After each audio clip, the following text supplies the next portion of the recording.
up. And okay, so everybody knows I have to hop back and forth from Facebook to Zoom because people kind of trickle in. Good morning. Jenna Harris Hernandez here with an amazing guest. I promised you guys last week that we're going to start having guests on. And I told you a little bit last week about our guest. Gina Talkington is here with me today. And let's make sure we can hear you, Gina. Can we hear you? Hello, I'm so excited. Yay. Yay. Okay, awesome. So I'm not going to tell her story. I want her to tell you guys her story. But I would love to tell you why I personally wanted to invite her on the show. Gina and I have been kind of working together on and off just with accountability and things like that over the past year and a half. Mm-hmm. And what I just so admired was her dedication to her clients and her ability to time block and her ability to, you guys, she's doing more transactions as a part-time agent that some people are doing full-time. And I think that when you hear something like that, you need to pay attention because so many times we can let excuses get in the way, time, or I have this many kids or whatever. And the bottom line is she's not making excuses and she's getting things done. And I can tell you right now that whether you're an experienced agent or whether you're new, you're going to hear some really great takeaways today. So with that, I'd love for Gina to come on and tell us a little bit about you. Tell us about your work, your life, kind of why you got into real estate. Well, with an introduction like that, no pressure. And sorry. I promise to keep it casual. I know. I'm so excited to be here. I'm going to be really honest. This is one of those things that I like, as I watch the morning club and you sit there and you're like, one day I'm going to do that. Like it's been on my one day list. And so I feel so honored to be here today. I just really hope that I'm able to give value. Praying for good things. So a little bit about me. I am, as you say, I like to tell everybody that I'm a dual career agent. That's the word I use. When I talk to other agents and they're like, I'm a part-time agent. I'm like, oh, honey, no. There's nothing part-time about what we do. Like it's all in. Like, I put in just as many hours as a quote unquote full-time agent or only career agent. As I do in the dual career world. I just have to, like you said, prioritize and time block. Like it just takes in. I work literally just like everyone else, 7 days a week. Like my schedule is 7 days a week and I have really long hours and I'm sure just like everybody else does. So I've been with my other company, my W-2, for 14 years. It's Bye Bye Baby. I started off with them as an assistant manager. I promoted up through. I am currently a senior associate for the business development and innovation team on the corporate office side. It is a remote position, so I was able to apply and I actually got the promotion because it is remote. I'm in Dallas, corporate office is in New Jersey, so I do a lot of Zoom calls. I started my career a little over 4 years ago, and on 5 years ago.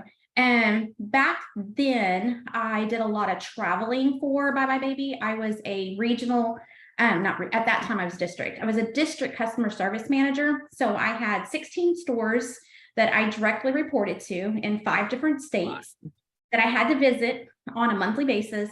And so I did a lot of traveling. It was a lot of time away from the family and a lot of heart and soul. Like there's a lot that goes into building a new company at that time. And I was sitting on the plane one day, waiting for it to taxi off and kind of out of nowhere. And I know this might sound crazy to some people. And like when I explain it, I don't know how else to explain it other than like, I hate saying spirit because then it sounds like, I'm like, the spirits talk to me, but Holy Spirit. Me too. Yeah, they talk to me too. Yeah, so like spirit talked to me, right? And I was sitting there and just kind of came over me and it's like, you need to go into real estate. And I'm like, what? Right. And it just kind of like, it felt good, but at the same time, like your conscious mind is like, seriously, Gina, you're ADD. Right. And so then take off and I believe I landed in Kansas that day. Went to work, called my husband, went to, I landed fine, did my thing, did my visits, and then was checking in the hotel and checking in with my husband that night, how are the kids? And because by the way, I have 4, and 2 at home, 2 outside, and I'm a grandma of Precious Luke, so I can't forget him. Nobody has excuses. I just like to add that in there, people. Okay. So I have a 25-year-old, a 23-year-old, a 17-year-old, and a 15-year-old. And those 2 young ones, I tell you, they wear me out. And they're involved in all kinds of sports. So Kayla's been playing soccer since she was, I say 5, she says 4. So she plays competitive and she's on the varsity team. So we're constantly moving and doing all of that. It seems like forever now.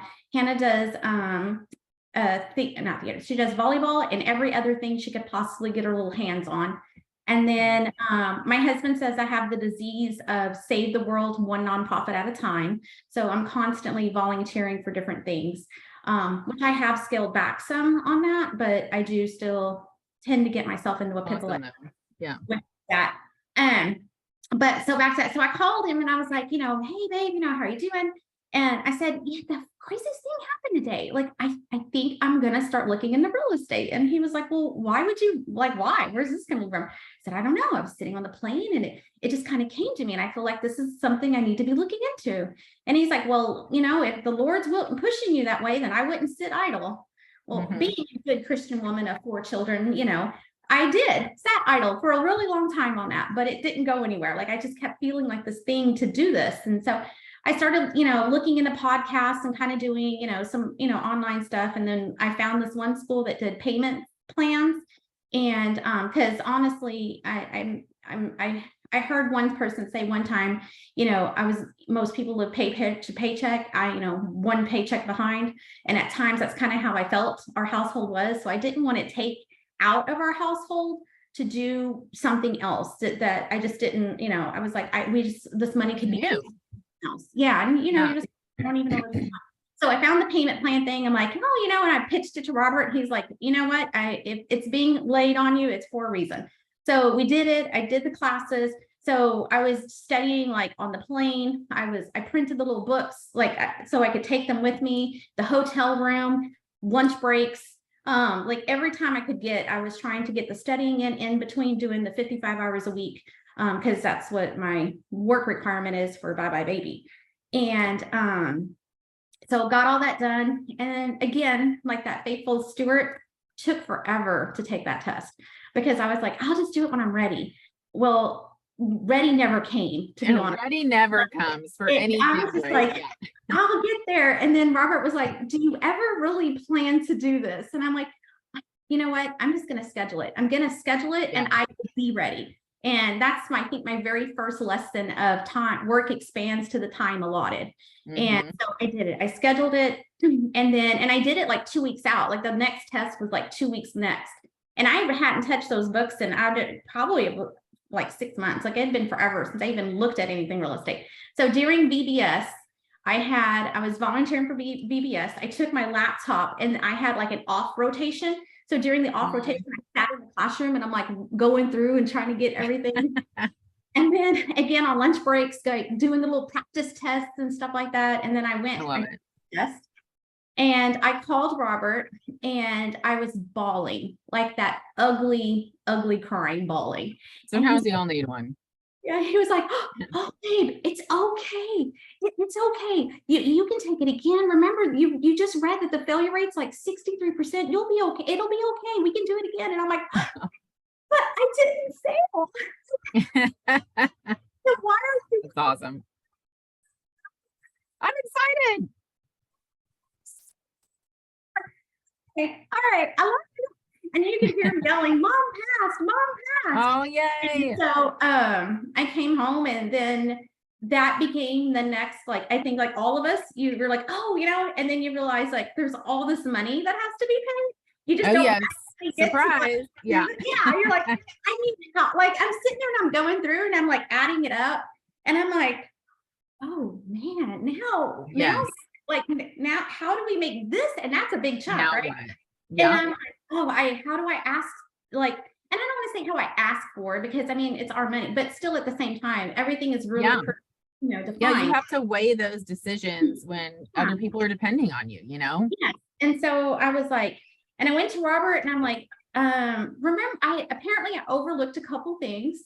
It's this. And so, and he was like, well, we'll figure it out. Like, it'll happen. Figure it Like, out. he's like, if God really wants you to do this, it's going to happen. Like that, I just have to have faith. And I'm like, well, not that I don't have faith, but I'm glad you have a little bit more than I do right Yeah, now. yeah. And the crazy thing, Jenna, absolutely insane. My husband's a field engineer. And at that time, he worked for Burkhoff Henderson Carter.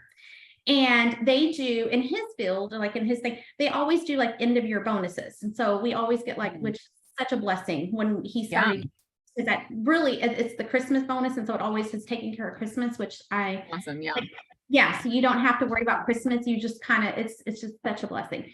That year, Jenna, because I finished all my stuff in June.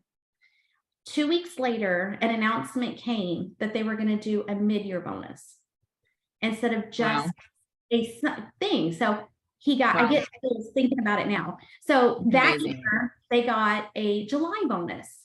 The July bonus was like $200 more than what we needed to pay for all the stuff to get me up and going. It's amazing. All the fees, the cards, just the little things and stuff. And we did it. He called me. He's like, you're not going to believe this. I'm like, believe what, babe? He's like, God did it. I told you he would. Amazing. And it's the only year that company has ever done that. They've never done it before, and they've never done it since. That was it. So can I pause you because I have to make a comment because we have to, let's acknowledge some things here, guys. Like, first and foremost, there's so many good things in all the things you just said. Like, you did not make excuses. You know, you went for it. You stepped out in faith. I always say faith over fear. You know, and I feel like as entrepreneurs, we have to do that like every day. Every day we have to live in that state of faith over fear. And so she took this step, she did it, and that is amazing. And I think that is the mark of an entrepreneur, really, is it doesn't matter if you're scared. You're always going to be scared. You're always going to have something to be afraid of, or you're always going to have an excuse. The point is you stepped out in faith. You didn't let those things get in your way, and you just did it anyway. And guess what? What is that saying? That God does not call the qualified, he qualifies the called. And so you heard the call. And even if you're of a different faith, guys, like, that's okay, because we all have a unique purpose, and God, universe, whatever you want to call it, has a plan for all of us. And so I just loved everything that you said. And I'd love to, so having said that, I feel there's like 5 things we could just talk about from just the beginning, but like that was a big takeaway. But tell us now, what are like 1, 2, or 3 things that you really feel, put it this way, have helped you build a strong foundation while being a dual agent or a dual career agent? I love that so much more than part-time too. So now I'm going to change my vocabulary. We all should change our vocabulary. So I think the number one thing that really helped me, one is I can't fail. Like, you know, it was like, I really truly felt like, okay, so now we've invested this. I've taken this extra, like all this, and I'm like, I have to, like, it was just that sense in me. And then the have to part, because I had to balance both. Like, I could not, we needed my Bye Bye Baby income. Like, it's always been our solid, and I'm not gonna lie, I make good money, with them. So I had to time block. I had to sit down and say, so that meant I got up earlier than other people did, and people they're like, I cannot believe how early you get up. I'm like, well, I have to, because before Bye Bye Baby was real estate time. So it was like returning, sending out emails or follow-ups that I needed to do, with the knowing that I would follow up again at noon, because that would be my lunch break. And so that was my next touch point, so I made sure to have those 3 touch points with my people and my, as I did stuff. So it's morning, afternoon, and then the evening. And most of my clients, like, they don't, like, my core group knows that I work for, I do both. But if I meet you at an open house and we went through, you would have never known, and they don't know. I mean, that I work for both. If you look at my personal page, which most people aren't on it, it's but there's no mention of Bye Bye Baby anywhere. Yeah. You just don't see it. And it's because, not that I'm not appreciative of Bye Bye Baby, it's just I didn't want, because there is this stigma that if you can't do both, and it's just, you're just a part-time agent, and you know, part-time agents aren't fully committed. Oh, heck no. There's no one that I will put myself up against anybody, that I will out hustle you, and I will like find a way for my clients. And I'm super committed to that. And so I didn't want to come with that stick. So I just completely always separated it. And also at the same time, I didn't want Bye Bye Baby thinking, oh, she's not doing her job anymore, she's just focused on this. And so I had to have those very clear dividers, I guess, and compartmentalize everything. So I get up earlier and then I check the hot sheets. I'm seeing what went on the market, what went reduced, what sold. That way, when people are asking me, I can tell you. And then at first I was like trying to be everywhere mentally. And then I do a lot of podcasting, I love them too. All the time, right? I tell everybody I was raised on Tom Ferry and Brian Buffini, and then Rachel Adams. Like that's kind of where I truly was like everything and anything I could get in the beginning. I was really trying to learn. And if I was like, and there was many people that helped me that don't even know they did, because I stalked you on Facebook or something. And I was trying to see what they were doing, because I believe success leaves clues, right? And I'm like, well, if they're doing it, what are they doing, and how can I make it mine?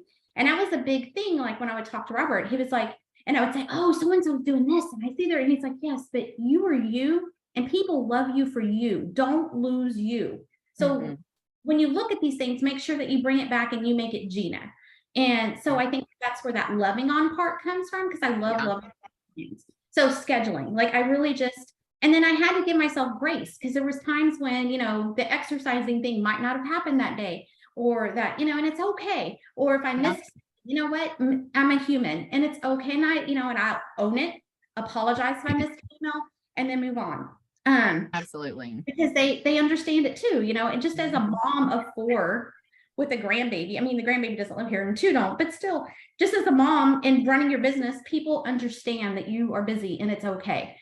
So that was the first thing I think, was really just kind of, and getting things as systemized as possible. So KV Core, I love KV Core, right? And I use like the squeeze page. Everybody take notes.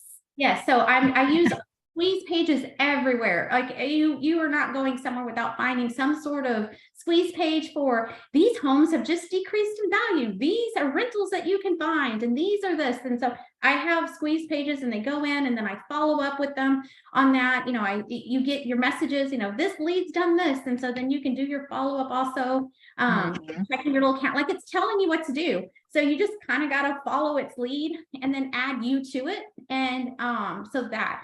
The other part, and this probably isn't as popular theory with everybody, but like Facebook is where I started. Facebook is where I am. Facebook is where I've really gone in on, and others are like, well, you're not on this, and you're not on this, and you're on this. I'm like, I'm only one person.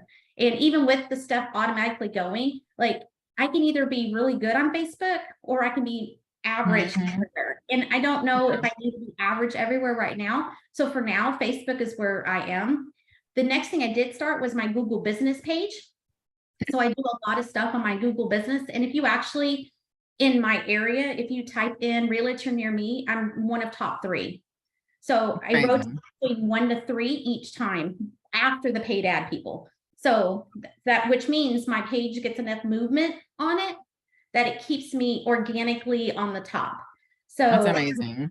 That was Jason Pantana is another person that I like feverishly listen to. You told me that before.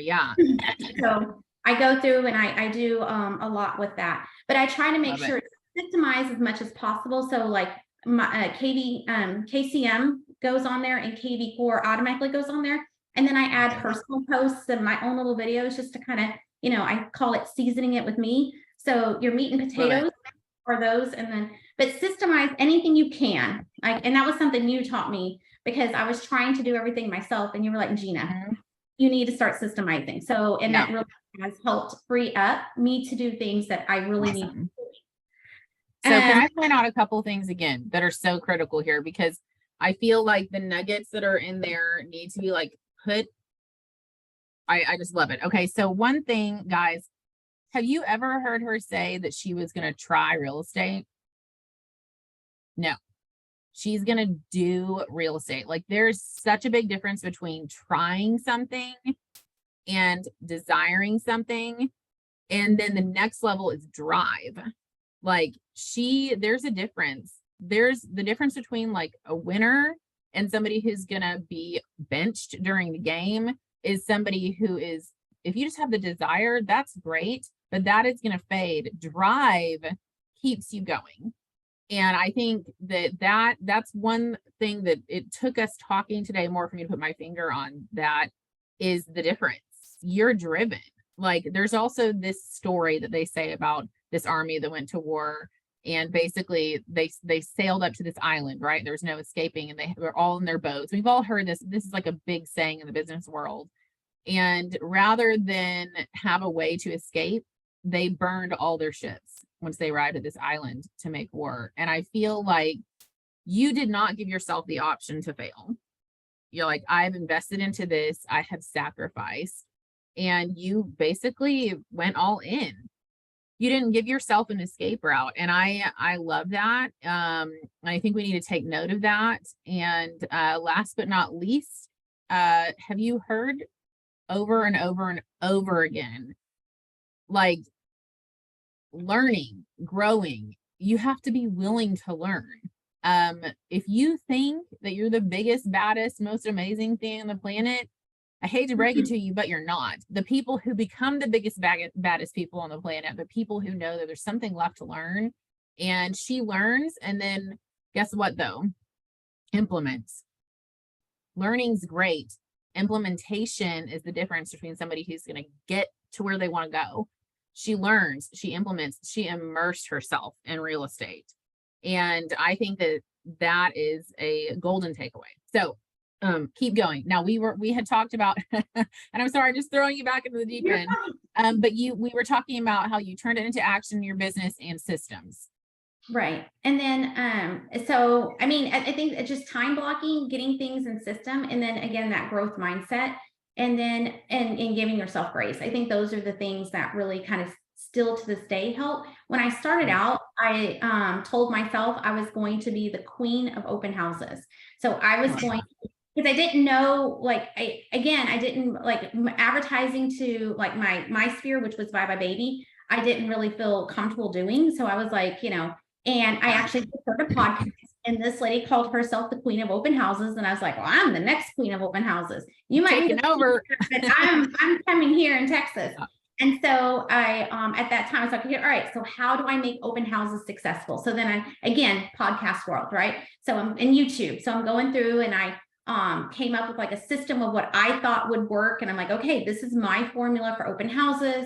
I ordered I changed that in the beginning, and Robert and I talk about this still. Like in the beginning, I had like 5 of those generic little like open house directional signs, and I had a Cricut machine, and I was like, mine are going to be better. Like, I want people to look at mine and be like, I want her to be my agent. So that's I would awesome. Get a Cricut machine, and I would Cricut the address onto the signs, because I really hated the whole handwritten thing. And yes, it was more time, but it was just that level of professionalism that I wanted to show, right? And then I could take it off and redo it. Yeah. And so I would do the little signs. And then once I got my first transaction, which was from an open house, I was like, yes. So then I I was like, okay, I need to invest all in on open houses. This is where where I said I was going to make my mark. So then I bought 25 of the big 18 by 24 with the picture, all the advertisement, open house signs. And so now, if you can't find your way to my open house, I don't know if I want to work with you. I know that sounds mean, but I mean, but what I loved about that was, because the people that are like if they're out just like looky-looing, right, which are kind of more top of the funnel for people, but still that means that they don't have an agent. And that's the one I really wanted. People that were really probably looking at it on their phone, probably were already working with an agent. And I did notice that. So I was like, I need to make sure. And that's why I really wanted to go in on the more of the open house signs. And I did. I would get more people at the open house. In the beginning, I want to say it was like 70, and I should know this better, but I want to say it was like 79% of my attendees were unrepresented. And so my statistics became awesome. That 1 out of every 2 open houses, I got a new client. Okay, so guys, are you taking notes?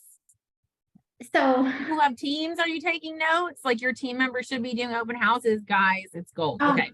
And so I would go, and it wasn't just putting up the signs though. So when people like post and are like, does anyone want to hold an open house tomorrow? And I've had people ask me, hey Gina, because I would hound you for an open house. I would call other brokers. Hey, can you have an open house that I can have? If you were in the neighborhood I wanted, I was relentless. And I would have other brokers like, I don't, but do you want to come work for us? I'm like, no, I just get a house, I want a house in that neighborhood because I'm really working on that neighborhood right now. But like, so it's scheduling the open house, it's doing the flyers, it's door knocking, like on a week, especially back then. I was doing 2 open houses a week. I had them scheduled on Saturday, one more morning, one in the later afternoon with a 1-hour block a gap in between in the same city. So it was easier for me to move around, get the signs moved. And then I was door knocking 200 doors a week, inviting neighbors. So that is freaking awesome. Like, I'm sorry. That is dedication. If you want to know what a winner looks like, you are on a call with one today. Like, Gina, you're amazing. Seriously. You are more amazing than you even know. But it's because I had like from the beginning, and I still do. I'm like, I'm going to have a team, right? And we've talked about this. Like, kind of like and I'm getting ready, like I said, this year, God willing, like I'm burning my bye-bye baby boat, and I'm really trying to get everything like I've been really trying to get everything lined up so I can do that and just be all, just that's it, that leap of faith. But again, we had to be financially there, the months of savings, and because we didn't have that. So there's just been a lot of things we had to get in place for that. So burn that boat this year and next year too, but I want to make sure I have that foundation to give my people. So what a firm foundation though. I mean, you have laid such a firm foundation. We can't get off this call without you telling them about your pop buys. Oh, yes. I love my pop buys. So I do. I have a calendar over there that you can't see, but I can plan out my year of my pop buys. So I do different things each month, and it's so it's everybody in my past clients or someone who I'm working with currently. And sometimes those people I'm trying to I'll like send them stuff too. But it'll be like little stuff, and I mean, it's nothing super expensive. Each one will cost me a few bucks at the very most. Like, I'm super cheap, guys. I really am. But I'll buy stuff in bulk, like from the dollar store, and put little things together for different holidays, and I'll send it to them. And people love it. Like Robert at first made fun of me. He was like, "What are you seriously doing? Do you really think people want this stuff?" And then people would post.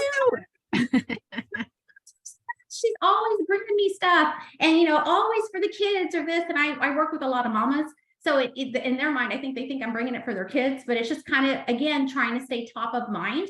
So last year, 67% of my transactions truly came from a referral. So someone I worked with either from the open houses before or someone that referred me over. So, and even my rental people have referred me, like people who, because they know people who own homes, people who have bought and sold and stuff. So last year, the majority of my transactions came from a referral from someone I closed the previous years. So again, those pop buys like really work. Just kind of top of mind. Also, let's think about this for a second. We're business owners, right? She knows her numbers.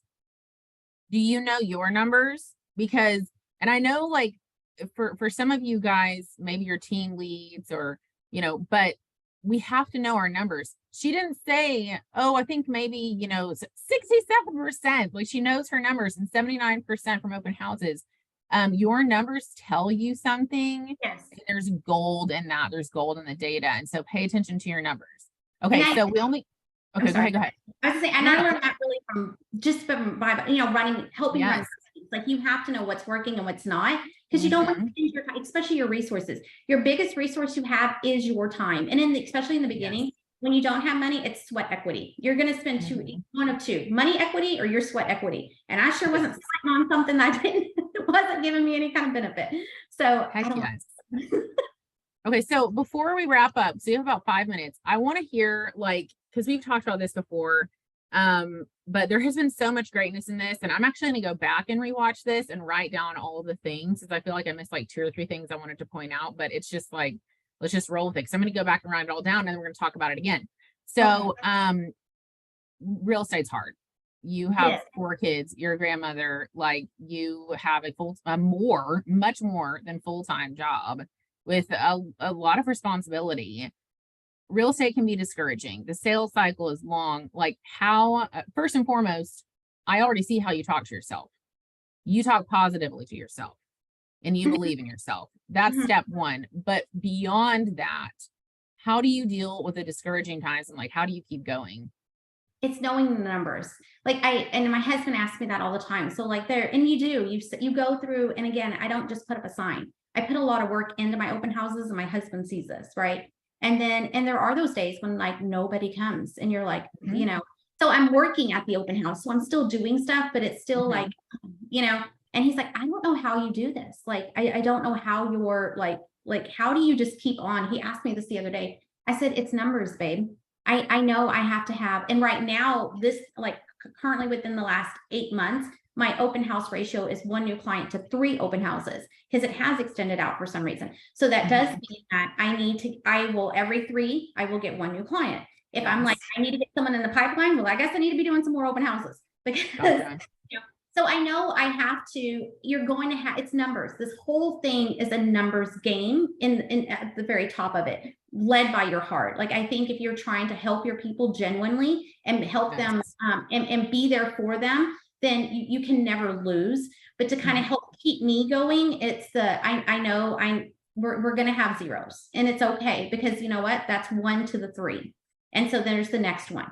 And I think that's what kind of helps keep me going. I have to, like, and otherwise you kind of do feel like if you don't know your numbers, then you do feel like you're kind of just lost and wandering. You don't have that map to know, okay, this, boom, I should have this. And if I get to 3 and I didn't, then I kind of need to sit back and kind of self-reflect. Did I really give it my all? What's going on in the market? Is there something that I might be missing? Do I need to try to do something, just kind of what adjustments need to be made at that time, is what I'll do. But I think that's because it is going to happen, and it is kind of hard sometimes. So I had just yesterday, I got a phone call from another agent. It was a lease lead that I got. This is a whole almost different can of worms, but she calls me, she asked me, do I know the people? I'm like, no. I said, it's like an online lead. I said, yeah. And so we're denying their application. I spent 2 weekends showing them homes, and I'm like, and I was like, okay. She's like, well, they didn't meet the credit, but beyond that, their application was almost all fraudulent. And I was like, oh, a lot of other things kind of went at the same time, but at the same time, you're like, seriously, like I spent 2 weekends showing them homes. Kind of, and I was thinking, and my husband always says he never gets a commission check till it happens, but I sometimes do. I'm like, that can go to pay for. It's hard not to. Yeah. But I'll start like kind of like, this will pay for Kayla's tires, because we need tires. Like this, like I start kind of moving money around sometimes in my head. It's hard not to. So I was just kind of like, oh man, and then you're like, you know what, it's a life lesson, and that's kind of how I'm like, okay, it didn't work out, and but you know what, I showed I was like, I'm showing homes today. I gave myself relevance on my sphere. I saw homes. Like, I just try to figure out, like, there's always a nugget that you get out of anything anyways. And so I know I need to figure out a better way to stay safe. Beyond, my husband's like, well, this is why you have your concealed handgun. And I'm like, exactly. You need it. That's the point. I'm like, I need to figure out. I hope you never need it. So I think that's that. Know your numbers and just give yourself grace. Like and just know and know that there's a goal. Whatever your goal is, you got to keep working for it. And I keep thinking, I have my goals I set each year of what I want to accomplish and do. And you you're going to just keep picking yourself up and moving forward. That's what makes you, at the end of the day, that's who wins the race. The person that keeps getting up, getting to the end. I love it. Well, guys, I don't know about you, but I feel like that was very inspiring. And I feel like we all can take away so many great things from that. And the last thing that I will say is remember how you talk to yourself. There's a few themes here. She talks to herself positively. She believes that she can. And there's sometimes, guys, if you don't believe that you can yet, that's why you need to be on the morning show with us. We need to be here. Like if you don't know that you can yet, borrow some of ours. We know that you can, because we're just normal people. People who are top producers were just at the bottom like everybody else when they first started.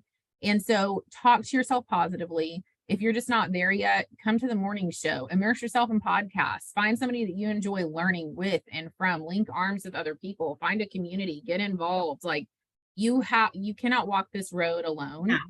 And I'm really so glad that you joined us today. And everybody, I hope you go back and watch it and have a pen and paper and start putting some stuff to implement inside of your own businesses. So thank you so much for coming. Welcome. Thank you so much. And real quick, on the positivity thing, there is a podcast, and I actually listen. It's called Positive Affirmations, and I'll be coming down the road. I am a mega agent. I love it. Transactions that I I love it. Okay. Thank you so much for having me here. It was an honor. Thank you. I love your information. I love your energy. You're going to do such amazing things. And I think you've built such a firm foundation. I'm excited to see where you go, and everybody who's on the call, I'm excited to see what you do with this amazing information. Comment, like, all the good things. And if you want to be on the show, or you know someone who wants to be on the show, give me a shout at jennaharris@jfr.com. Thank you, Bye, everybody. Have a great weekend. Bye-bye.